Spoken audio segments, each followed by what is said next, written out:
thank you for your time. So let's start. I know you have like a short period.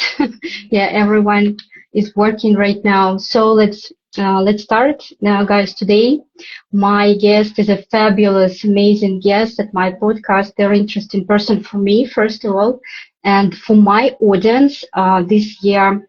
So I manifested that people I love, people I'm interested in, I would also present to my audience. I think it's, like both sides, we're sharing the experience and we just reopen the world to some people. So that's a kind of mission that I also have. So my interesting person for today is Dr. Vish Ramakonar, I recently met here in Perth, where I'm living right now, and whose approach to corporate, to individual trainings is very thrilling and close to my professional interest as well. That's why I invited you for this chat. So you are a big part of global network of consultants trained by well-known guru throughout the world, well-known guru, Mr. Dr. Joe Dispenza, a lecturer, a researcher, a person who has a brilliant methodology to change lives, to change people's mentality, businesses, everything. And you're very unique because as far as I found out and discovered, you are one of that world minorities, I would say, of trainers who prolong that direction, this methodology, and working as neuro change solution trainer, the consultant. So I would like to talk about your experience in that. And could you please briefly probably tell about your background and how you came to that idea, like solution for yourself to become such a consultant? Oh, okay. Thank you for having me, Yana. It's a pleasure to be here. And yeah, it was somehow our paths crossed and we met last week and found out we have lots of things in common as well. And yeah, my background, I think I mentioned to you, I actually studied engineering, but I went into IT for many years and then I sort of went into training. So I was approached by somebody to teach project management training. So it's a certification course called Print 2. And so that was about 10 or 11 years ago now. But along the way, I went through some life challenges. I lost my mother and a lot of things happened, had some health challenges. And then that kind of put me on a path of looking for ways to navigate challenging situations. And it put me on a path of personal self-development.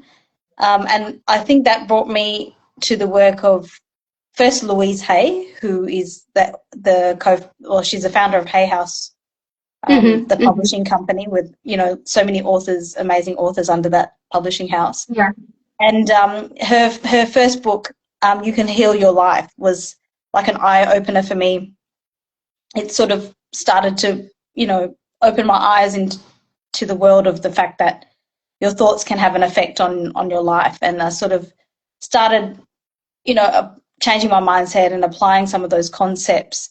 And I started seeing, some kind of change in my life. But, there was still, I practiced it for many years, reading many books and many authors, but I was looking for a way, like I wanted someone to give me an actual formula, like an actual step-by-step approach of how to actually change myself, because I realized like you need to change yourself to change other aspects of your life.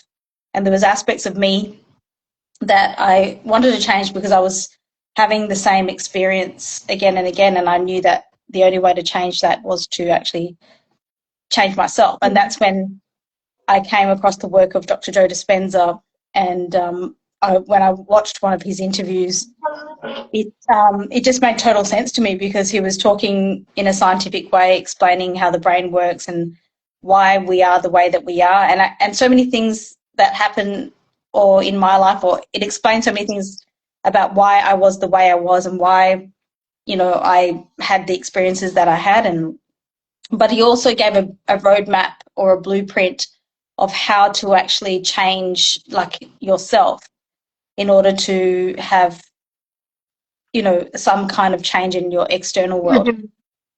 So I bought his books and I started applying the work to myself, and I started seeing big changes in my life, and other people started seeing it. And then I realized, you know, this is something that I want to share with other people as well. And I saw that he had a corporate trainer program, and I applied for that, and that was in 2019. And I was lucky to be accepted. And then in 2020, I flew to Palm Springs where he trained us, and then I got certified in that year as well. That was the year that COVID happened as well. So many things Yeah, yeah. happened at a timely manner, in a timely way. And since then, I have, you know, trained hundreds of people in this program that he created called Change Your Mind, Create New Results, which is based on the principles of neuroscience and, you know, leveraging that to navigate change, to create change, and to navigate also challenging situations and changes that we face in our life. So yeah, that's basically my background and how I got into this. And I think, was there anything else you wanted me to add to Yeah, that? it's very lovely that you're sharing, and it's very for me while I'm listening to like the stories of people who took the methodology with um, absolutely emotional life experience, like our lessons, right? In the combination of that, there is something I think magical happens, and we find usually I think we find our like teachers, the gurus who can, you know, vibrate the same energy and who can, with your background, like being a project manager. So you think like there is strategically and step by step, right? Like the process and who it's very interesting that the world gives us the teacher, our own coach that speaks the same step by step process. So it like all this combination gives us the next step, the next step. So it's very interesting how the world works. So, okay, thank you for sharing. And right now, you work in your status with different companies across various industries. And what do you think are the biggest shifts that you can observe of how companies approach this people development process? So what are the biggest shifts you can share? Okay, so are you talking about the companies that I've shared this program with? Yeah, And yeah. yeah, so True. there was one particular organization that was a dental specialist center, and there was about, I think, 25 of them in the group that that I trained. And the CEO basically said after the program that he felt like there was definitely a shift where people were, the way that they respond differently to crisis, like mini crisis. He used the word, he felt the energy shifted in the organization, and he said that he measured this by seeing the way that people reacted to mini crisis, the way that they had there was a shift, basically more of a calmness. They were less reactive um, to, challenging situations, because they face they see a lot of patients in a lot of pain, obviously, so they have to face sometimes challenges when people are in pain. You know what, they may appear Yeah, more aggressive or snappy. yeah. So the way you respond to that is also very crucial. So I think they saw a shift in that, and every morning they would actually all meet together before they started the day, and they used to do one of the breathing techniques that I taught them, and that set the tone for the rest of the day. So that's, you know, that's some of the shift that I've seen. And other people that I've trained in terms of individuals, when they go back into their workplace, they've done, you know, so many things, from becoming, you know, going into higher positions, so getting promotions and making more of a difference, having more of an impact. Another person has, you know, they've joined the board of directors on so many, like they sit on many boards now, They're like have created leadership programs. Mm-hmm. They have written a best-selling book. So a lot of them have actually stepped into embracing their higher potential, because Like they doing have, something else, something out of the box. because they have Uh-huh. sort of broken through the limiting beliefs that they had about themselves, and realized that they could offer a lot more, and they wanted to contribute a lot more, and they felt that they had a higher purpose or bigger purpose. And so they started to embrace that, and and like it's quite amazing seeing so many of these people. A lot of them have gone off anxiety medication, so seen improvements in their health. Mm-hmm. Yeah, it's quite remarkable seeing all of these things. Yeah. Okay, it's fantastic because, as we discussed before, I think companies, like even big structures, they start observing that the classical traditional trainings are not of use any longer. So they like, a small remedy, a pill sometimes. Yeah, it can be needed, but it doesn't dramatically change the mentality of people. And if it doesn't change the mentality, it doesn't change the execution patterns, right? What people do exactly. So, but still in society, and we also discussed that in between us, it looks like step by step the companies are moving to that different, something changing models in learning development. Why do you think people, and at the same time, people, individuals, they go to develop themselves to coaches, to, I don't know, trainings, like paying like an individual, right? Why do you think right now, as I observe, it's like a dramatic change to that interest, what we can do better with just deleting the classical model? What is changing inside the companies? What probably do your clients just say? I think I don't think it's that they're moving away from classical models, because I still think that those kinds of trainings have a place for example, the Prince 2 training that I teach is very classical project management framework, and it's a Mm-hmm, really, really good framework for people to use.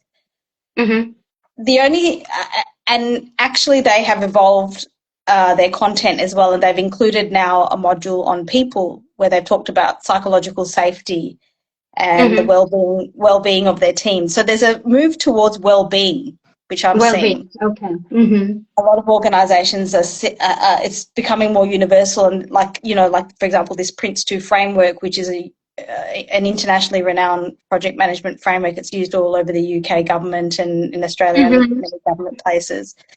So this framework has evolved with the way that the world is now starting to think as well, and they're seeing that people are at the heart of all these things. So yes, project management is about managing timelines and deadlines and resources and all of those things, but it's also you can't do any of it without people. So you need people to be in the project management team, but you also need to interact with users who will eventually use the deliverables of the project. So that part of it was lacking, I think. And now Mm-hmm. more and more organisations are seeing the value of investing in that people Mm-hmm. management. Mm-hmm. And so that's why this new chapter, focusing on people and their well-being and psychological safety, and making sure you're understanding the different personality types and catering to needs. So there is a big shift towards that. So well-being is a big thing, and managing psychosocial safety risks, that's a big thing as well, with work health and safety, especially in Australia, the new government regulations. So there is definitely a shift towards making sure that we look after people. Mm-hmm. And that could be the reason why we're now shifting towards, just yesterday I was running a lecture, and one of the things we talk about was emotional intelligence. That Mm-hmm. it's a unit on work and career, and we're getting our young future leaders ready to have these traits, and we're telling them that these traits are actually one of the most important traits that you can cultivate: resilience, emotional intelligence, leadership, being a good leader, because more and more organizations are looking for these traits as along with technical skills. Technical skills are still needed, but what will set you apart from another person with the same technical skills is the fact that you are emotionally intelligent, you do have resilience, you can communicate well, you're a good leader. And so to cultivate those qualities, these programs that Dr. Joe Dispenza created helps to bridge that gap. Yeah, yeah. Okay, okay. It's interesting that we're discussing right now that you are doing the lectures in the companies. You're working more with management audience, right? Am I correct? Yeah, I mean, these people would be the people who would we start with the leadership team, and then from there, because they set the vision, they set the tone of how they would like people's behaviors and mindsets to be, and then move from there. Yeah, why I'm asking, it's very interesting paradigm in my work, as I'm having a couple of products also working, like merging that two cores, the hard skills and the soft skills. And of course, emotional intelligence is like the core of that. And today I had a long 3.5 hours session with an individual, creating, like merging these two skills, let's say like that, two skills for her long life strategy. And she's a DJ, just a DJ. And at the same time, so she's investing her time, her money in that, right? Her efforts. And at the same time, I've got the refusal from my partner, the company, who is thinking it's like the high price for top 10 guys in the company. And they want to jump to the next strategy, like for 2 year strategy. So it's very, funny sometimes to observe that within even several hours of my working day. Yeah. But I'm also, looking forward in the future that, of course, companies would start with that shifting, neuro change, shifting, as you call it, solutions, even with the top and middle management. And then I'm waiting. I still think I would survive till the times when it would be incorporated in the corporate, like code, the structure, and it would be the obligation for everyone even. What do you think, like the perspective of that, what we're doing, let's say even if we look 5 years ahead, let's say 5 years, how do you consider organization development will evolve? Well, we're already seeing, like I was telling you, research, there's lots of research out there now on this concept called transformational leadership, or even sustainable leadership or conscious leadership. ECU actually does a lot of research in that area, and they were talking about how a good leader who would be like a conscious leader or a transformational leader would actually want to motivate and inspire people to become leaders that are even better than them, because good leaders will create even better leaders. And that's why we call that sustainable leadership, and also conscious leadership and transformational leadership. And I think that will be the future, where everyone is leading, and it's going to be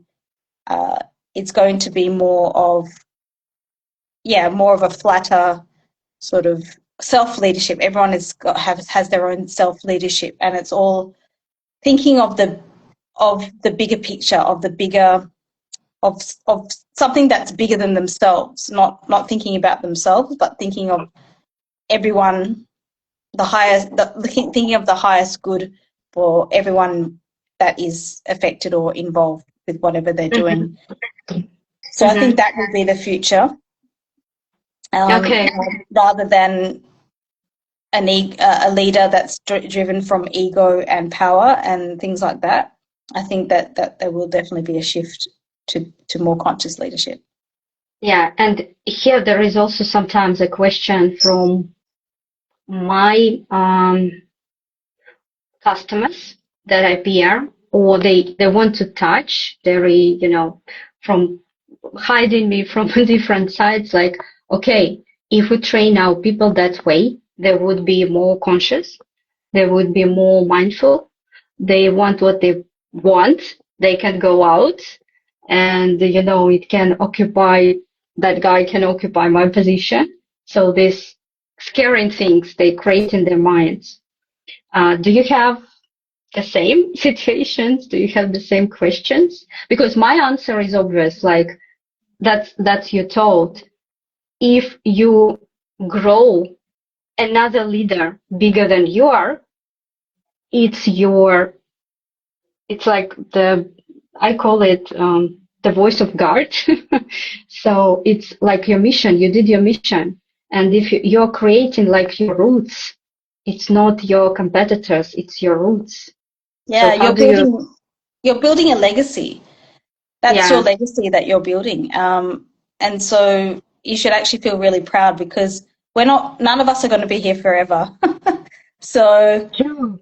we always need to think about the next generation and how we're going to inspire them to continue on and to be even strive for even better things. And I think that's the thing we need to always remember, that we're not going to be around for ages. And having the mindset, the scarcity mindset or the insecurity, it's actually not serving us because, as we talk about in the course, it creates chemicals in our body that actually harm our body, makes Yeah, our brain makes our brain work in a non-optimal state. So that's why if you see the great leaders that we can see examples of, like for example Richard Branson and a few others, yeah. they basically, Richard Branson, you can see, looks for people. Like I was on last year, I had the opportunity to go on one of his cruise ships, and all the crew there were amazing. Like I've never seen people who are so happy to be at their job. And when they stop Hmm. at the ports, uh, their crew members from other cruise ships will come to their ship and ask for jobs. Like it's in such high demand to want to work for Hmm. his company because of the culture that he created there. Like he's creating a culture where people feel motivated, they feel inspired. He always tells them, be the reason someone smiles today. Like it's all about making the customer happy and giving the experience. And in that way, they've created a mindset where they love to come to work and they have fun and they enjoy being there, and they're looked after well by the company, Yeah, because the company knows when you look after your people, they're going to look after your customers or yeah, clients better. yeah, So having that visionary leadership to know that creating even better leaders, or creating this succession planning of leaders, is actually going to be beneficial to your company, to your legacy. It's just going to have an all-around better effect. And yeah, if you really are thinking about the bigger picture, if you're thinking of something other than yourself and what you want to contribute to the world, you would actually be really happy that someone else is, taking the reins and wanting to even do yeah. even more things. Yeah.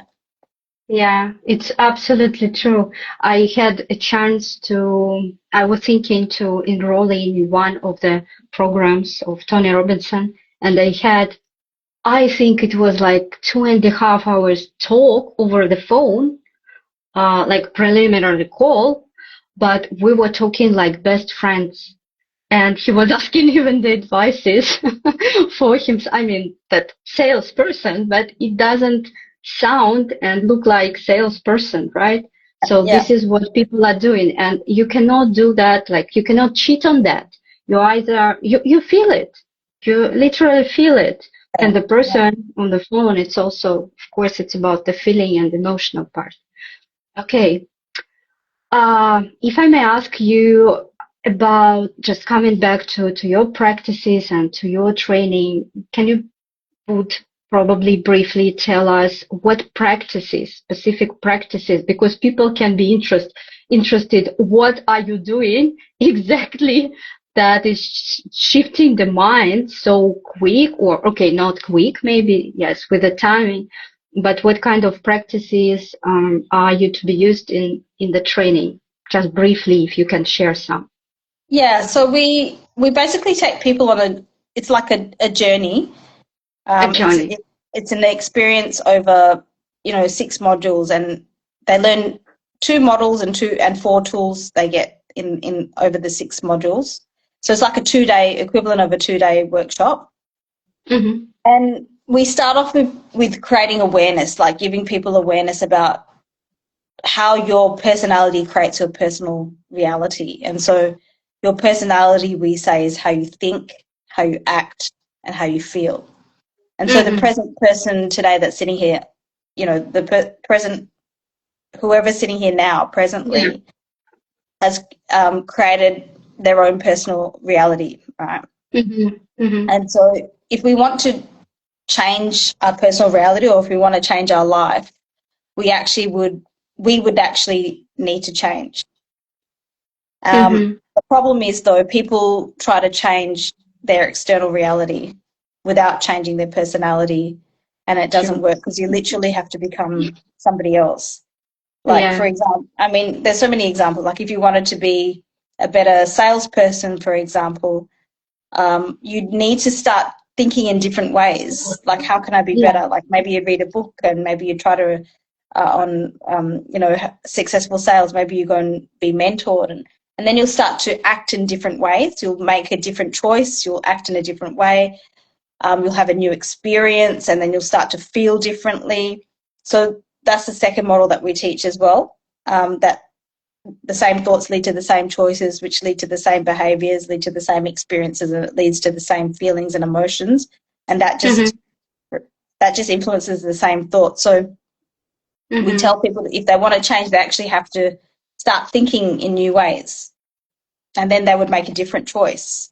And then, because nothing changes unless we change, basically. So that's the premise of it. And then, so we explain to people how to, the formula, which is basically, we dive deeper into the brain and how we need to change. We have to be greater than the big 3, we call it. So we have to be greater than our environment, or think greater than our environment, our body, and time, because those are the things that hold us back to be the same person. And so to change, we have to actually literally not pay attention to the usual things around us and the way that our body's feeling, and we have to be in the present moment, not be thinking about the past or the future. Only then we can actually affect real change. And then we talk about the difference between living in survival and creation, how stress plays a part of keeping us stuck as well, and also hardwires us into a program. So 95% of who we are by the time we're 35 is a set of subconscious programs. So if we actually want to make a change, we're going against 5% of our conscious mind wants to go against 95% of the subconscious. And the only way to affect, a big change is if we can enter the subconscious mind. So we teach people about brain waves, how to slow the brain waves down and enter the subconscious mind. We teach people about the optimal brainwave state of how to solve problems, communicate better, and